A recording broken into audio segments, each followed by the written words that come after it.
AHS. I'm Hillary Clinton. And I'm Donald Trump. No, I'm just kidding. We get along. I'm Cody White. And I'm Abby Phillips. And you're watching WHS 46 News. Before we start, let's do a shout out to our new president, which is Donald Trump. Woo! Boom. In other news, in case you didn't know, today is a very special day. November 11th is Veterans Day. Originally, Veterans Day was known as Armistice Day. It was meant to honor those who died in World War I. But when it was amended in the 1940s, it was changed to honor veterans in the U.S. military. Veterans Day is a day to be thankful for those who have fought for our country and those that are still fighting for us. Veterans Day wasn't always held on November 11th until 1978. Veterans Day was held on the fourth Monday of October. In 1978, President Gerald R. Ford signed a new law returning Veterans Day to November 11th. We here at Austin High School hold our very own Veterans Day program. This program includes speeches from our seniors, performances by our band, which is Armed Forces Salute, a performance by our show choir directed by Kathy Seago. We will be singing Soldier, and the national anthem sung by Jake Shadburn. After every speech is given, names of the veterans present and their branch are read off. This gives us a chance to applaud those for the service of our country. This program would be recorded and streamed live on the community channel for those of you who cannot make the program. Please be respectful to our special guests here at AHS today. And if you know anyone who has served or is serving, make sure to thank them for all they have done for our country. Let's head over to Madison with the weather. Howdy AHS, my name is Madison Sebastian, as most of you know, and today I'm back with the weather. Today is going to be a high of 65 with a low of 48 and 20% chance of rain. Saturday is going to be a high of 62 with a low of 44 and a 10% chance of rain. Sunday is going to be a high of 64 with a low of 46 and another 10% chance of rain. Monday is going to be a high of 66 with a low of 48 and another 10% chance of rain. Tuesday is going to be a high of 62 with a low of 44, and you'll never guess it, it's going to be a 10% chance of rain. Wednesday, it's going to be a high of 66 with a low of 44 and another 10% chance of rain. A lot of 10s out there, boys. Then Thursday, it's going to be a high of 60 with a low of 42 and a 20% chance of rain. And then Friday, which is your next news, it's going to be a high of 60 with a low of 42 and a 60% chance of rain. Now back to our anchors. In other news, if you didn't know, which I don't know how you wouldn't know, but Rusty Jones went to China for a professional development program, which means he went there to teach some children there as well as observe other Chinese classes and schools. From what we have heard, he went and experienced the many different things that you just can't see in the U.S. He saw things such as the Forbidden City, a giant flower pot, the Great Wall of China, and even a McDonald's delivery boy. I'd be the happiest person in the world. Mama would be too. He even got to experience tranquility. He went to two major cities in China, Beijing and Hangzhou. There was in total 12 different educators and a lady from Indiana Department of Education. Now, let's go to Corey with his extra interview overachiever. Hello, I am Corey Johnson, and I'm here with Rusty Jones, our telecom teacher. Rusty Jones, in Chinese. He brought some things back. Anyway, and he just got back from China, and I'm here to interview him. So, what was your most memorable moment? I'd say my most memorable moment is going to be climbing the Great Wall of China. Even though it was very smoggy there because of pollution in Beijing, very bad. It was still cool just to be on this huge historical site and being able to climb up the Great Wall and running out of breath and dying. But it was all good anyways. All right, did you meet any interesting people? I met a lot of interesting people, but I'd say the most interesting that I met was our interpreter, Lily. He's just a funny guy. He was there the entire time, helped us with a lot of stuff, and you could always count on him that any question you asked him, his first response would be, of course, no, maybe, I guess, yes. All right, and was it good to be back? It was wonderful to be back because I do not care for Chinese food and I missed American food, so I got to eat American food. Qdoba was the first thing I had. You'd think it was Taco Bell, but Clarksville came first, so. I bet that was really good. Yes. All right, back to the anchors. All Walking Dead fans, listen up. Or don't. When season 6 ended, we were left with a huge cliffhanger while Negan holds Lucille in front of everyone's face. We were all worried about who was leaving and staying. As episode 1, season 7 came out, it was all very depressing to see two of our favorite people leave from the group. Negan's two victims that he chose was Glenn and Abraham. In the comics, Abraham was supposed to die in season 6, but instead Denise got killed by Daryl Dixon's crossbow. Also in the comics, Glenn was supposed to be killed by Negan, but instead they doubled up their deaths and killed both Glenn and Abraham. Spoiler alert. Basically. Now let's get all caught up with everything. Who else thinks Carol is going a little crazy? I don't know because I don't know who Carol is. But who also thinks Carol and Morgan will befriend Ezel and his group, the Kingdom, and then attack Negan and his group? Saving Daryl and everyone else, let's just hope and pray. We are all very excited to see this season starting off so good. Now to Brooklyn with the movie review. Hey guys, it's Brooklyn back with another movie review for this week. The movie that I'm talking about today is called I'm Not Ashamed. This movie is about a high school student who grew up in a home where they taught her about the love of God.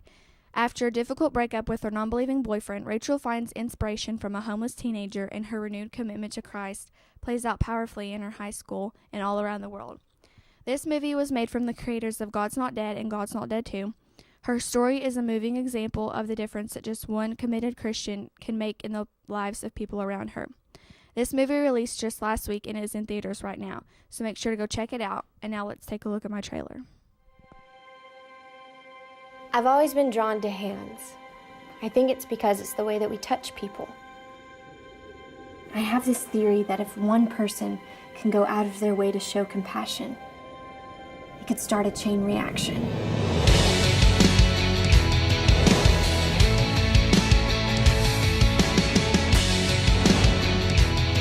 Sometimes I don't understand why having a walk with God is so hard for me. Why do you hang around those guys? They're bullies. Is that what you want to be known for? Later, lame-o. I'm not like my friends. Are you spiritual or something? I just want to live my life for Jesus and care about people. Hey, can I help you? No. Come on, you must need something. I can take care of myself. I'm not so sure. What's up, Borat? I thought it was going to be different this year.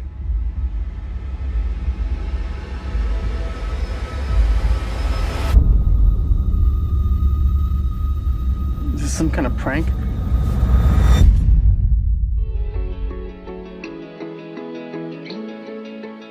I want to be a light, but it feels so dark.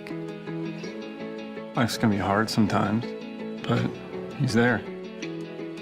As hard as that is to grasp, he's in control. You're never gonna change what's happening in there. It's just the way the world is. Well, I want to change the world.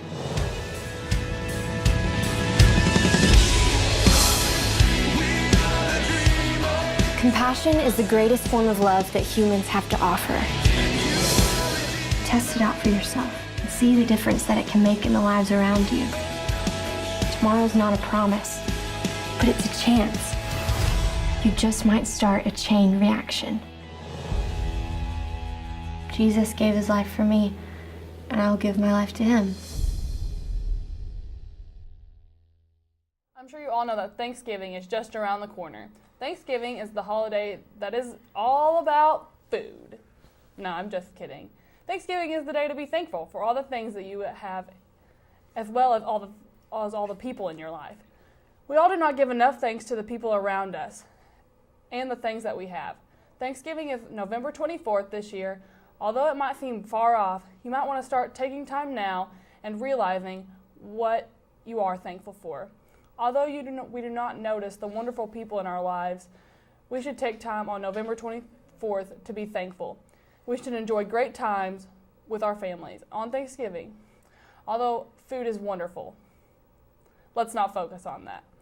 Let's be thankful, ladies and gentlemen. So remember, great food is just around the corner, but remember even more that we should be thankful not only on Thanksgiving, but every day. And now to Lonnie with sports, and more sports. Good morning, AHS. I'm Lonnie Noble, and I'm back with sports, and more sports. This week we are talking about college basketball. The preseason polls are out, and with the number 1 spot is the Duke Blue Devils. The number 2 spot is the Kentucky Wildcats. These are the teams everyone will be watching throughout the season while they are chasing the national championship.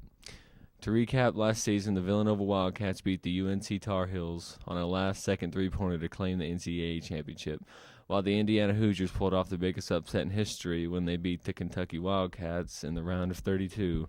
And the surprise of the tournament was the Syracuse Orange. They advanced all the way to the Final Four, but were eventually beat by the UNC Tar Heels. Oklahoma also advanced to the Final Four, but were beaten by the eventual champs, Villanova Wildcats, so be looking out for them as they try to repeat as champions. I'll see you guys next week with sports, and more sports. Go Calf! In other news, in case you hadn't heard yet, the Dimension Show Choir was scheduled to compete at the Southmont High School Show Choir Invitational in Crawfordsville, Indiana. But the competition has been canceled due to personal issues. The show choir began learning their 2016-2017 show back in July. This show is something that the Dimensions have never done anything before, and something that will blow everyone's mind this year. Myself, being in the group, I am thinking this is something that everyone will never expect from our small little school and group. But due to some issues, the Southmont Invitational has been canceled for 2016. This has broken the hearts of myself and many other members in the show choir. Senior Zach Wooten and Jake Shadburn have been attending this competition since their 7th grade year and are very sad to not get to go their last and senior year. Senior Caleb Fugate also quoted, "I am very upset that not to be able to perform this year at Southmont, my senior year and my last year of show choir. The show choir will not actually compete now until January 14th, 2017 at the Belmont Winter Spectacular. They will perform at the high school and middle school show choir and choir concerts, of course. They will also be doing Christmas caroling this year at the Retired Teachers Dinner located in Scottsburg. Good luck this year, Dimensions. Now let's go to Bergen with the Eagle of the Week." Our newcomer to Eagle of the Week is senior Leah White. Leah was nominated by Telecom's Maddie Sebastian. She's very committed and active. Leah is the manager for the girls' cross country and basketball. She loves to help her fellow Eagles. She's also very committed to her academics. Leah participates in our outstanding academy program. Leah is very outgoing and extremely nice. All of these things describe the perfect Eagle of the Week. So if you get the chance and see our Eagle of the Week in the hallways, stop and congratulate. Now back to Abby. Now for something just a little bit different. For 23 years, Richard Hoagland's wife and kids had no idea what happened to him. After he disappeared on February 10th, 1993, Linda Eisler, his wife at the time, was very distraught about the disappearance and told ABC News, how do you just walk away from your own children? How do you just turn your back? The two and their family lived on the idyllic life in Indianapolis, Indiana. The family had a big house and a steady income and exotic vacations. But the picture-perfect relationship came to an end in 1993. After 11 years of marriage, he had called after work one day and said that he was ill and he was going to the emergency room. Eisler said that she called the hospitals in the area, but there was no trace of him ever being there. Hoagland had vanished. His toothbrush was still there. He didn't pack any clothes. It was cold, and it was in February. He didn't even take a coat. Hoagland didn't even take his passport. Eisler said their son Matthew was 9 years old at the time, and his brother Doug was just 6 years old. This summer, his two sons both received a birthday card from their father, each containing $50. After 10 years, Hoagland was decided dead. Eisler eventually moved on and remarried. Then, just the past summer, Eisler received a voicemail from the detective Anthony Cardillo of Picasso County Sheriff's Department in Florida. He asked me if I knew Richard Hoagland was, and I said yes. It turns out the police said he had been living under a name, Terry Szymanski, who was a fisherman killed in a boating accident in 1991. After he had disappeared in 1993, the police said that Hoagland had ran to Florida, where he had rented a room from Szymanski's dad, and Hoagland found Szymanski's death certificate and stole it. The police told Eisler, Cardillo said, Hoagland's only explanation from this disappearing was family issues with his wife and children. Richard Hoagland is now in jail awaiting on trial for the charges that include identity fraud. He pleaded not guilty to the charges and was unavailable for an interview with 2020. As you all know, the 2016-2017 basketball season is right around the corner. Head coach Joe Sibbett, JV coach Brandon Stagnolia, and assistant coach Curtis White are pushing the Austin High School boys varsity basketball team to winning the sectional this year, and possibly winning the state championship in the later season. Big shoes to fill. The first game of the exhibition games is on November 18th at Rock Creek at 7 p.m.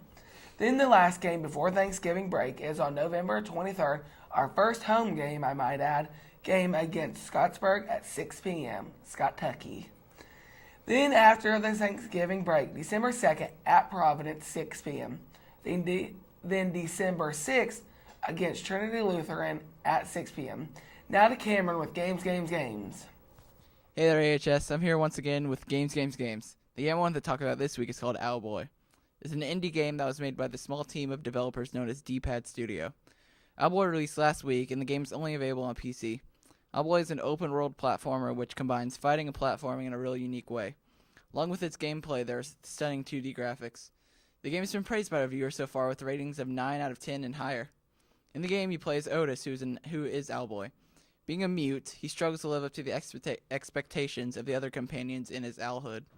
Things are already bad for him, but it gets worse once the Sky Pirates invade. What follows is a journey through ruins, unexpected encounters, and burdens no one should have to bear. If you have a PC, this should definitely be a title to at least try out. Now for the trailer.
Well, I hate to say it, but it's time to go.